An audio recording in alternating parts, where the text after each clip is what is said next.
दोस्तों, आपका स्वागत है मेरे YouTube चैनल पर। मेरा नाम राघव है। यह बात तब की है जब मैं कॉलेज में पढ़ता था। मैं पढ़ाई में काफ़ी होशियार था। मेरे घर के हालात इतने अच्छे नहीं थे। मेरे घर में बस मेरी माँ ही थी। मेरे पापा बचपन में ही मर गए थे। मेरी माँ ने लोगों के कपड़े सिलकर मुझे पाला और पढ़ाया लिखाया। हमारा गुजारा किसी तरह हो रहा था। मैं ग्रेजुएशन कर रहा था, लेकिन मुझे भी काफ़ी एहसास होता था कि मैं अपनी माँ की मदद करूं। इसलिए एक दिन मैंने फैसला किया कि मैं ट्यूशन पढ़ाया करूंगा। मैंने यह बात अपने टीचर से शेयर की तो सर को काफ़ी अच्छा लगा। उन्होंने मुझे काफ़ी सपोर्ट किया था, जिसकी वजह से मैं ट्यूशन पढ़ाने लगा था। मैं 2 बजे फ्री हो जाता और फिर 4 बजे ही सबके घर जा जाकर उनको एक एक घंटा ट्यूशन पढ़ाता। मेरी माँ भी काफ़ी खुश हो गई थी, क्योंकि मैं इस वजह से काफ़ी अच्छा कमा लेता था। दिन गुजरने लगे थे। एक दिन मेरे सर मुझे कहने लगे, मेरी एक बेटी है जो कि 10वीं क्लास में पढ़ती है। अगर तुम उसे पढ़ा दोगे तो मैं तुम्हारा एहसानमंद रहूँगा।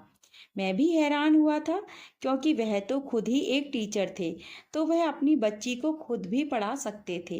लेकिन कहने लगे, मेरी बेटी बहुत शरारती है, मुझसे पढ़ती नहीं है। अगर तुम मेरी बेटी को पढ़ा दोगे तो मैं तुम्हें काफ़ी अच्छे पैसे दे दिया करूँगा। उनकी बात सुनकर मैं भी खुश हो गया था, क्योंकि मैं जानता था कि सर काफ़ी अमीर हैं। वह प्रोफेसर थे। वह अपना एक ऑनलाइन बिजनेस भी करते थे, जिसकी वजह से वह मुझे काफ़ी अच्छी फ़ी दे सकते थे। ट्यूशन पढ़ाने के लिए राजी हो गया था।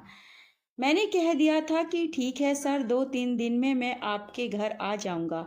लेकिन सर उसी रोज़ ही कहने लगे, बेटा तुम आज से ही आ जाना। जैसे ही मेरी छुट्टी हुई तो मैं सर के साथ ही उनके घर पर चला गया। उन्होंने मुझे ड्राइंग रूम में बिठाया और कहने लगे कि मैं अभी अपनी बेटी को भेजता हूँ। मैंने 3-4 मिनट इंतज़ार किया। कुछ देर बाद उनकी बेटी जैसे ही ड्राइंग रूम में आई तो उसको देखकर मैं हैरान हो गया था, क्योंकि वह तो बहुत ही खूबसूरत थी। मुझे अपनी आंखों पर विश्वास नहीं हो रहा था कि जो मेरे सामने बैठी हुई थी वह कोई लड़की है या अप्सरा। वह मेरे सामने आकर बैठ गई।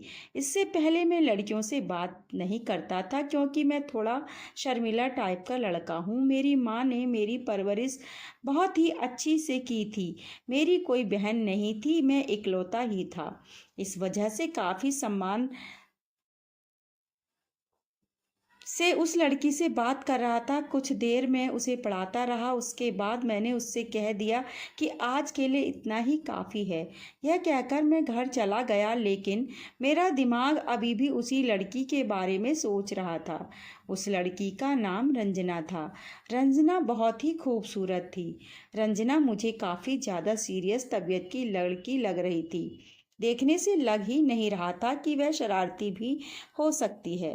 पर अगले दिन मैं हैरान हो गया, क्योंकि मैं बिना बताए रंजना के घर चला गया था। जब मैंने रंजना को घर की छोटी ड्रेस में देखा तो मैंने जल्दी से अपनी आंखें झुका ली।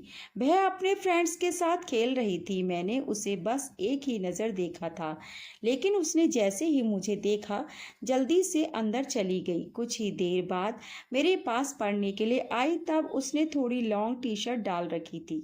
इससे पहले तो उसने बहुत ही मिनी टॉप पहन रखा था। कहने लगी, कल मेरा टेस्ट है। मैंने उसे टेस्ट की तैयारी करवाई और उसे वार्न किया कि तुमने इस टेस्ट में बहुत अच्छे नंबर लेकर आने हैं, क्योंकि मैंने तुम्हें बहुत अच्छी तैयारी करवाई है।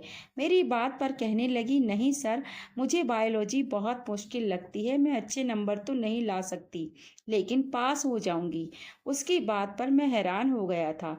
पर इससे पहले कि वह रो देती, मैंने उससे कहा, चलो ठीक है, लेकिन अगर तुम फेल हो गई तो फिर। वह कहने लगी, फिर सर आप मुझे कोई भी सज़ा दे देना, मुझे मंजूर है। उसकी बात पर मैं शरारती अंदाज में मुस्कुराने लगा था। मैंने कह दिया, ठीक है, अगर तुम फेल हो गई तो मैं तुम्हें सज़ा दूंगा। अब मैं उसका इंतज़ार करने लगा कि कब वह टेस्ट में फेल हो जाए, मैं उसे कोई सज़ा दे सकूं। ना जाने क्यों मुझे रंजना को तंग करने में काफ़ी मज़ा आने लगा था। कि फिर अगले दिन भगवान ने मेरी सुन ली और वह टेस्ट में फेल हो गई थी। मेरा दिल खुशी से उछलने लगा था, लेकिन मैंने बनावटी गुस्सा अपने चेहरे पर सजाया और रंजना से कहने लगा, यह तुमने क्या कर दिया? मैंने तुम्हें इतनी अच्छी तैयारी करवाई थी, लेकिन तुम टेस्ट में फेल हो गई। वह कहने लगी, सर आप मुझे जो भी सजा दें मुझे मंजूर है, पर मुझे पढ़ाया हुआ सब कुछ भूल गई थी मैं। क्या करती? मुझे बायोलॉजी बहुत मुश्किल लगती है। वह बहुत मासूमियत से मुझसे कह रही थी। मैंने उससे कहा कि मैंने तुमसे कल क्या कहा था? कहने लगी, आपने यही कहा था कि अगर मैंने टेस्ट अच्छा नहीं दिया और मैं फेल हो गई तो आप मुझे सज़ा देंगे। मैंने उससे कहा कि ठीक है, फिर क्या सज़ा चाहिए? वह कहने लगी, आप मुझे जो भी सज़ा दें मुझे मंजूर है। उसकी मासूमियत और खूबसूरती पर मेरा दिल बहकने लगा था। मैंने एक नज़र उसके ऊपर डाली थी। हम दोनों के अलावा कोई भी मौजूद नहीं था। मेरे साथ इतनी खूबसूरत लड़की मौजूद थी और उसकी सुंदरता देखकर मेरा दिल बहकने लगा था। अजीब अजीब से ख्याल आ रहे थे। मेरे ऊपर शैतान सवार हो गया था। मैंने उसे धीरे से कहा, तो फिर ठीक है, मेरे पास आओ, मैं तुम्हें सज़ा देना चाहता हूँ।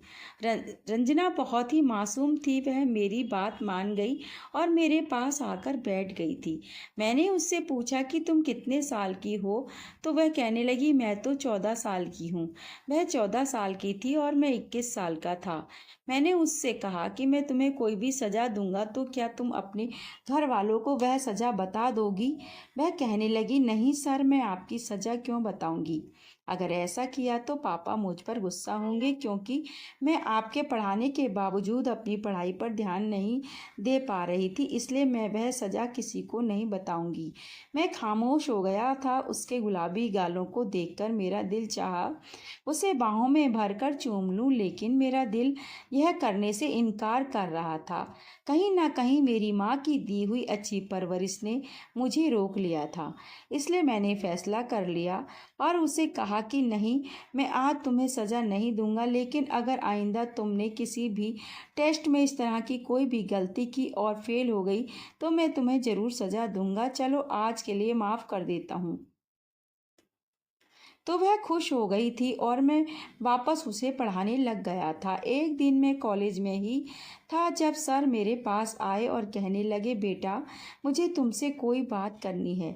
मैंने सर से कहा कि सर मैं क्लास ले लेता हूँ, उसके बाद आराम से आपके पास आ जाऊँगा। आपने मुझे जो भी कहना हो मुझे कह दीजिएगा। इस तरह से मैं क्लास के बाद सर के पास गया तो सर बिजी थे। कुछ ही देर बाद मैं अंदर गया। सर कहने लगे, बेटा बैठो, मैंने तुमसे रंजना के बारे में बात करनी है। यह सुनकर मैं हैरान हो गया था कि अचानक से उनका क्या बात करनी है। लेकिन सर कहने लगे, बेटा मैं चाहता हूँ रंजना तुम्हारे घर चली जाए। उनकी यह बात सुनकर मैं हैरान हो गया था कि आखिर वह ऐसा क्यों चाहते हैं। सर कहने लगे, बेटा मैं तुम पर विश्वास करता हूँ, तुम बहुत अच्छे लड़के हो, इसलिए चाहता हूँ मेरी बेटी तुम्हारे पास ही रहे, क्योंकि मुझे किसी काम के लिए बाहर जाना है। लेकिन शहर में मेरा कोई नहीं जिसके पास मैं अपनी बेटी को छोड़ दूँ, और वैसे भी उसके टेस्ट हो रहे हैं। मैंने यही सोचा कि तुम उसको पढ़ाते हो, इसलिए मैं उसे तुम्हारे पास ही छोड़ देता हूँ। तुम्हारे घर पर तुम्हारी माँ है, उसका ख्याल रख लेंगी। मैंने सर की बात सुनी तो मैं हैरत में डूब गया था कि मैं क्या फैसला करूं। लेकिन मैंने सर को कह दिया, सर कोई बात नहीं, मैं आपकी बेटी को अपने घर पर ही पढ़ा दूंगा। लेकिन अंदर से मेरा दिल कहीं ज़्यादा परेशान हो रहा था, क्योंकि मैंने बहुत मुश्किल से फैसला लिया था कि ऐसा कैसे हो सकता है कि मैं अपने दिल को, रंजना को अपने ही घर में देखकर कैसे संभाल सकता हूँ।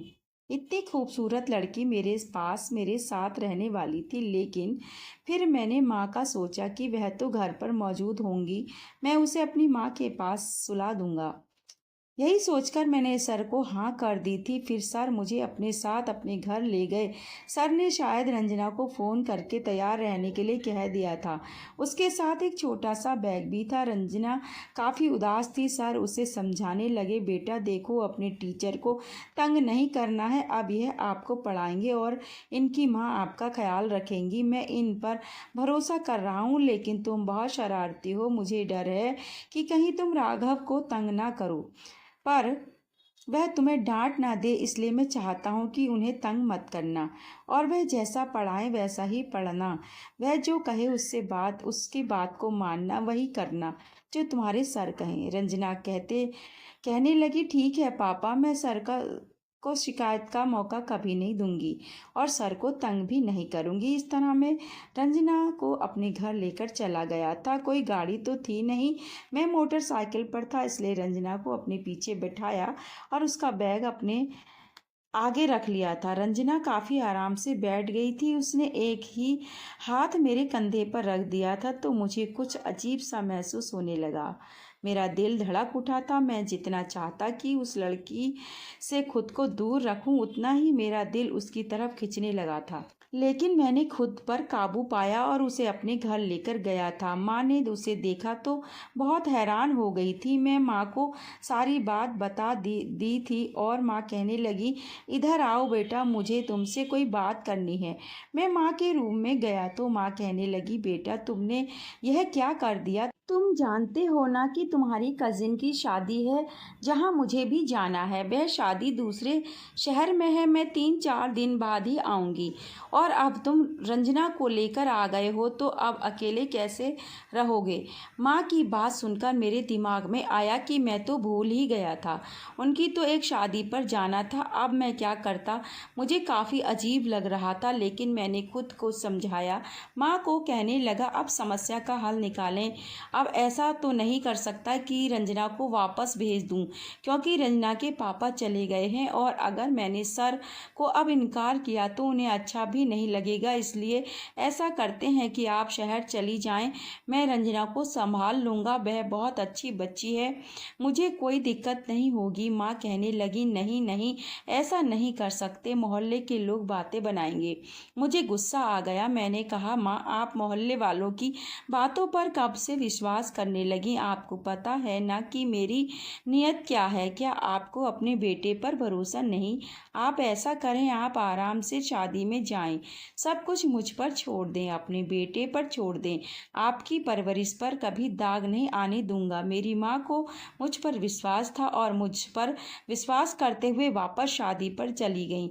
अब इस घर में मैं था और मेरे साथ रंजना थी। वह मुझसे पूछने लगी, सर आपकी माँ कहाँ गई हैं? मैंने कहा, उन्हें बाहर कुछ काम था, रात तक आ जाएंगी। मैंने उसे कुछ भी नहीं बताया और यही कहा कि माँ काम से गई हैं, वह जल्दी ही वापस आ जाएंगी। मैं रंजना को पढ़ाने लगा था। मैंने उसे बायोलॉजी समझा दी थी, लेकिन उसे समझ नहीं आती थी। वह कहने लगी, सर स्कूल की कल छुट्टी है, मुझे कल स्कूल नहीं जाना है, इसलिए बाकी का आप मुझे कल पढ़ा देना। मुझे भी याद आया कि कल तो छुट्टी है और मुझे भी स्कूल नहीं जाना था, क्योंकि हमारे कॉलेज में एक स्पोर्ट्स डे होने वाला था, इसलिए मैंने छुट्टी ही करनी थी। अब मैं हैरान हो गया। मैंने रंजना को कहा, ऐसा करते हैं तुम सो जाओ, क्योंकि वैसे भी कल छुट्टी है, तो मैं तुम्हें बाकी सारा कल पढ़ा दूंगा। रंजना कहने लगी कि ठीक है सर। मैंने उसका रूम दिखा दिया तो वह वहाँ चली गई, लेकिन फिर अचानक ही उसे मेरी माँ का ख्याल आया। वह कहने लगी, सर आपकी माँ तो अभी तक नहीं आई, वह कहाँ है? मैंने उसे बहाना बनाया और कह दिया कि माँ रात को आ जाएंगी, बस वह पास में ही गई हैं, वह बहुत जल्दी आ जाएंगी। उसे मेरी बात पर विश्वास आ गया था, लेकिन अंदर से मैं भी परेशान हो गया था, क्योंकि मुझे अब लगने लगा था कि मुझे ऐसा नहीं करना चाहिए था। मुझे उसे झूठ नहीं बोलना चाहिए था, लेकिन मैं मजबूर था। मैं नहीं चाहता था कि रंजना को पता चले कि इस घर में हम दोनों अकेले हैं और उसके दिल में मेरे लिए बदगुमानी पैदा हो जाए। वह अपने रूम में जाकर लेट गई तो मैं भी अपने रूम में आ गया था। मैं गहरी नींद में था कि मुझे ऐसा लगा जैसे अचानक आधी रात को मेरे रूम का दरवाज़ा खुल गया था। मेरे रूम में अंधेरा था। मुझे ऐसा महसूस हुआ जैसे कोई मेरे बिस्तर पर आकर लेट गया हो। यह देखकर तो मेरे होश उड़ गए थे। अचानक मुझे रंजना का ख्याल आया। मैंने जल्दी से अपने रूम में मौजूद हल्की लाइट ऑन कर दी, लेकिन जैसे ही मेरी नज़र रंजना पर पड़ी तो मैं हैरान रह गया। मेरे बिस्तर पर रंजना लेटी हुई थी। मैंने कहा, रंजना यह क्या हरकत है? तुम यहाँ पर क्या करने आई हो? अपने कमरे में जाओ। वह कहने लगी, सर बुरा मत मानना, लेकिन मुझे अंधेरे में और अकेले घर में सोने की आदत नहीं है। मैं कभी अकेली नहीं सोई, जब भी सोती हूँ पापा के रूम में ही सोती हूँ। मैंने अपना बेड पापा के रूम में ही लगा रखा है, और अगर मैं गलत नहीं हूँ तो मैं यह भी जानती हूँ कि इस घर में मेरे और आपके अलावा कोई और मौजूद नहीं है। लेकिन मैं क्या करूं, मुझे अकेले घर में डर लगता है। मैं अकेली नहीं सो सकती, इसलिए मैं आपके पास सोऊंगी। मैंने उसकी बात सुनी तो उसके पागलपन पर मेरा जी चाहा अपना सर दीवार पर दे मारूं। यह कैसी लड़की है जो मेरे साथ रहने में शर्म महसूस नहीं कर रही? मैंने उससे कहा, रंजना तुम बहुत छोटी हो भी नहीं हो, तुम तो जानती हो ना हम दोनों एक रूम में नहीं रह सकते। क्या अब यह भी बात तुम्हें समझानी पड़ेगी? वह कहने लगी, मैं जानती हूँ, लेकिन मैं क्या करूँ, मैं मजबूर हूँ। मैं कभी भी अकेली नहीं सोई हूँ। मैं बहुत देर से अकेले रूम में सोने की कोशिश कर रही थी, लेकिन मुझे बहुत ज़्यादा डर लग रहा था। बहुत मजबूरी में मैं आपके कमरे में आई हूँ। मैंने सोचा चुपचाप आपके पैरों की तरफ जाकर सो जाऊंगी, लेकिन अकेले कमरे में नहीं सोऊंगी। यह कहकर वह रोना शुरू कर चुकी थी। उस उसे उसकी आवाज़ मुझे अंदर तक बेचैन कर रही थी। मैंने जल्दी से कहा, अच्छा चुप हो जाओ, मैं कोई हल निकाल लेता हूँ। लेकिन मुझे कोई हल नज़र नहीं आ रहा था, इसलिए मैंने फैसला किया कि एक कंबल निकालकर उसकी जगह अपने बेड से कुछ साइड पर बना देता हूँ और कह दिया कि तुम यहाँ पर सो जाओ। मैं बेड पर सो जाता हूँ। वह कहने लगी, मुझे बेड पर ही नींद आती है, मुझे नीचे नींद नहीं आती। मजबूरन मुझे उसे अपनी जगह देनी पड़ी और वह बेड पर सो गई और मैं नीचे ज़मीन पर कंबल बिछाकर सो गया। मैं अंदर ही अंदर खुद को डांट रहा था। मेरे दिमाग में यह बात आई क्यों नहीं कि माँ शहर से बाहर जा रही हैं, वे घर पर नहीं होंगी, तो मैं कभी भी रंजना को अपने पास न लाता। लेकिन अब रंजना मज़े से मीठी नींद सो रही थी, जबकि मुझे ज़मीन पर नींद नहीं आ रही थी। ऊपर से रंजना के सोने का ढंग और भी डिस्टर्ब कर रहा था। एक तो वह बहुत ही खुले नाइट सूट में थी, ऊपर से कंबल भी नहीं ओढ़ रही थी, पूरा कंबल उतार कर फेंक दिया था और बेड पर फेंक कर सोई हुई थी। बार बार मेरी नज़र उसके ऊपर उठ रही थी और मेरे दिल के जज्बात बेकाबू हो रहे थे। मैंने जैसे तैसे खुद पर काबू किया था, लेकिन मैंने सोच लिया था अब मुझे आगे क्या करना है। अगले दिन मुझे काफ़ी गुस्सा आ रहा था। रंजना जल्दी उठ गई थी, उसने लाइट ऑन कर दी। मैंने उसे गुस्से से कहा, यह क्या हरकत है? मैंने फैसला कर लिया था कि अब मैं उसे डांट कर ही रहूँगा और उसे इतना डांटूंगा। क्या किया कि किसी तरह मैंने उसे पढ़ाना शुरू किया। तो मैंने उसे काफ़ी डांटा था, उसे एक टॉपिक बार बार याद करने को कहता और उसे याद नहीं हो रहा था, तो गुस्से में मैंने उसे एक चांटा भी मार दिया। वह अपना गाल पकड़े हैरत से मुझे देख रही थी। मैंने यह चांटा जानबूझकर मारा था ताकि रात को वह मेरे करीब फिर से न आए। मैं नहीं चाहता था कि जज्बात में उभर कर मैं कोई गलत कदम उठा लूँ। रंजना भी समझ गई थी, बड़ी बड़ी आंखों में आंसू भरकर कहने लगी, ठीक है, मैं अब आपको कभी तंग नहीं करूँगी, मैं वापस अपने घर चली जाती हूँ। लेकिन मैं भी मजबूर था, मैं उसे वापस नहीं भेज सकता था। 3 दिन ऐसे ही गुजर गए थे। मुझे बहुत बुरा लग रहा था, लेकिन उसके बाद रंजना ने अपने पापा को बता दिया, लेकिन सर ने मुझे कुछ भी नहीं कहा था। वह तो बल्कि शर्मिंदा थे और कहने लगे कि मैं माफ़ी चाहता हूँ।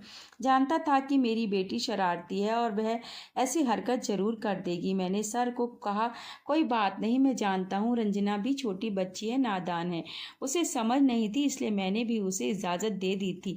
लेकिन अगले दिन सर ने कह दिया कि अब रंजना तुमसे नहीं पढ़ेगी, उसके लिए कोई लड़की का इंतजाम करूँगा जो उसे पढ़ाया करेगी और तभी वह उससे डर कर पढ़ेगी भी। इस तरह अब वह मुझसे नहीं पढ़ती थी, लेकिन मेरा गुजारा तो फिर भी चल रहा था।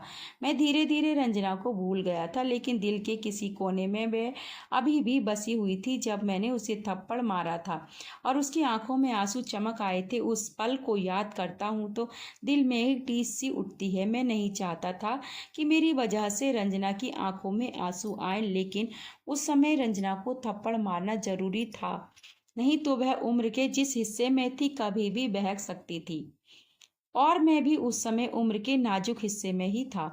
हम दोनों की उम्र बहक जाने वाली थी। अगर उस समय मैं कुछ गलत कर जाता तो जिंदगी भर खुद से नज़र नहीं मिला पाता और ना अपनी माँ के सामने नज़र उठाकर बात कर पाता। इसलिए मजबूरन रंजना को सही राह दिखाने के लिए उसे थप्पड़ मारना ज़रूरी था। 5 साल का समय गुजर चुका था जब वह एक दिन मुझे पता चला कि अब वह यूनिवर्सिटी पहुंच गई है तो मैं बहुत हैरान हुआ, क्योंकि उस वक्त मैं बीएससी कर रहा था। वह मुझसे 7 साल ही छोटी थी। एक दिन अचानक ही मेरी नज़र यूनिवर्सिटी के गेट पर रंजना पर पड़ गई। मैं उसकी खूबसूरती को देखकर हैरान हो गया था।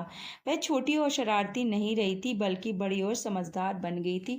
उसे यूनिवर्सिटी की हवा भी लग चुकी थी। कुछ लड़के उसके आसपास खड़े थे और उससे बातें कर रहे थे। मैं हैरान हुआ। मैंने एक नज़र उसे देखा, शायद वह भी मुझे पहचान गई थी, लेकिन वह मेरे पास नहीं आई। मैं बहुत ही हैरान हुआ कि ऐसी भी क्या नाराज़गी कि वह मेरे पास नहीं आई। कितने दिन ऐसे ही गुजरने लगे। मेरा दिल कहीं तड़प रहा था। दिल में दबी हुई रंजना के लिए मोहब्बत फिर से मचलने लगी थी। मैं रंजना को रोज ही देखता था। उसके पास वही 3-4 लड़के होते थे जो उसके दोस्त बन गए थे और यह चीज़ मुझे बहुत बुरी लग रही थी। मजबूरन एक दिन मैंने रंजना के पास जाने की सोची। मैं वहाँ गया और उससे कहने लगा, क्या तुमने मुझे पहचाना? उसने मेरी बात का जवाब नहीं दिया। मैं बहुत गुस्से में आया, उसका हाथ दबोचकर साइड पर ले गया। कहने लगी, यह क्या हरकत है? मैंने उससे कहा कि जब तुम मुझे ऐसे इग्नोर करोगी तो मैं यह सब करने पर मजबूर हो जाऊंगा, इसलिए चुपचाप मेरी बात सुनो। रंजना कहने लगी, मैं जानती हूँ मैंने तुम्हें बहुत तंग किया था। उसकी बात सुनकर मैं हैरान हो गया था। मैं कहने लगा, मैंने तुम्हें पढ़ाया, क्या तुम इसका बदला ऐसे लोगी? तुम बहुत इज्जत करती थी, लेकिन अब मुझसे ऐसी बात करोगी? कहने लगी, उस वक्त तुम मेरे उस्ताद थे, लेकिन अब तुम मेरे कुछ नहीं लगते और जिनको मैं नहीं जानती मैं उनसे ऐसे ही बात करती हूँ। मैं बहुत परेशान हो गया था कि उससे कैसे माफ़ी मांगूं। फिर एक रोज़ मैंने उससे माफ़ी मांग ली। मैंने उससे कहा, उस समय मेरा तुम पर गुस्सा करना बहुत ज़्यादा ज़रूरी था। अगर तुम पर गुस्सा नहीं करता तो बहुत कुछ गलत हो सकता था। तुम और मैं उम्र के जिस नाजुक हिस्से में थे वह उम्र बहुत नाजुक होती है। जरा सी गलती हम दोनों को बर्बाद करके रख देती। इसलिए मजबूरन मुझे तुम पर गुस्सा करना पड़ा था, तुम पर हाथ उठाना पड़ा था, क्योंकि यह कोई छोटी बात नहीं थी कि एक जवान लड़का और लड़की इस तरह अकेले सोएं। मैंने तुम पर इसलिए गुस्सा किया था कि तुम गुस्सा होकर मुझसे अलग सोना शुरू कर दो।